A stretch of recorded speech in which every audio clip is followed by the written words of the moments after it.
रात के 11 बज चुके थे। बाहर हल्की बारिश हो रही थी। ठंडी हवा खिड़की से अंदर आ रही थी। मैं, रिया, अपने कमरे में बिस्तर पर लेटी हुई एक रोमांटिक उपन्यास पढ़ रही थी। मेरा कमरा दीदी के कमरे के ठीक बगल में था। दीवारें ज्यादा मोटी नहीं थीं, इसलिए कभी-कभी हल्की आवाजें आ जाती थीं। दीदी और जीजू सिर्फ 8 महीने पहले शादी करके हमारे शहर आए थे। मम्मी पापा के साथ रह रहे थे। दीदी की शादी के बाद घर में एक नई खुशी और मस्ती आ गई थी। जीजू बहुत मिलनसार और हंसमुख इंसान थे। दीदी उनके साथ हमेशा मुस्कुराती रहती थी। आज रात कुछ अलग महसूस हो रहा था। मैं किताब पढ़ रही थी कि अचानक दीदी की हल्की दबी हुई हंसी सुनाई दी। फिर जीजू की गहरी प्यार भरी आवाज आई, आरती, आज बहुत याद आ रही थी तुम्हारी।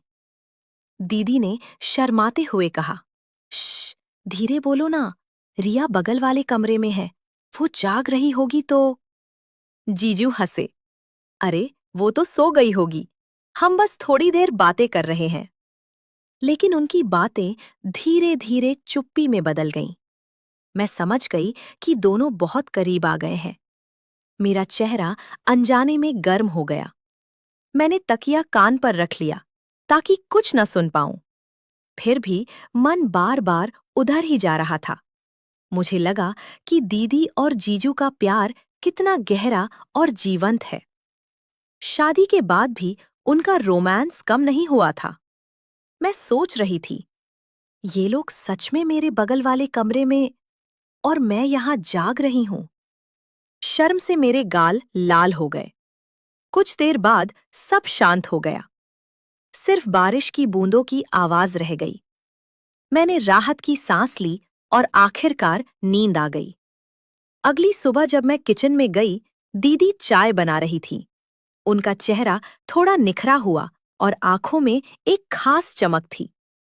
जीजू टेबल पर बैठे अखबार पढ़ रहे थे। मुझे देखते ही दोनों ने मुस्कान दी। दीदी ने पूछा, रिया बेटा, रात को अच्छे से सोई? बारिश की वजह से ठंड तो नहीं लगी? मैंने शरारत से मुस्कुराते हुए कहा, हाँ दीदी, सो तो गई, लेकिन पहले थोड़ी देर कुछ खास लोरी सुनकर। दीदी का चेहरा तुरंत लाल हो गया। उन्होंने चाय का कप नीचे रख दिया और मुझे घूरा। जीजू अखबार से मुंह छिपाते हुए हंस पड़े। शैतान कहीं की, दीदी ने धीरे से कहा, तुम्हें कुछ सुनाई भी दिया क्या? मैंने कंधे उचकाते हुए कहा, बस हल्की हल्की आवाजें, जैसे कोई बहुत प्यार से बात कर रहा हो।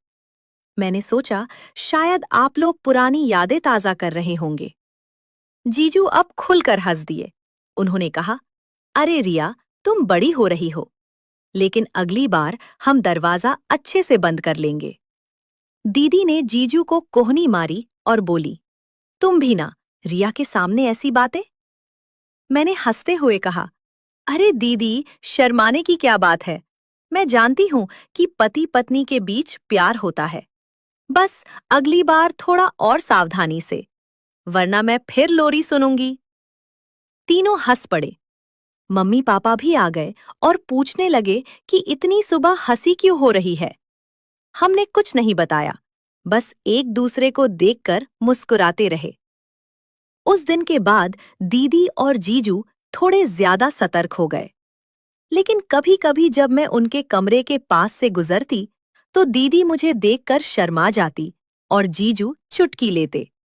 रिश्ते में यह छोटा सा मजाक हमें और करीब ला गया। प्यार की ये छोटी-छोटी बातें ही परिवार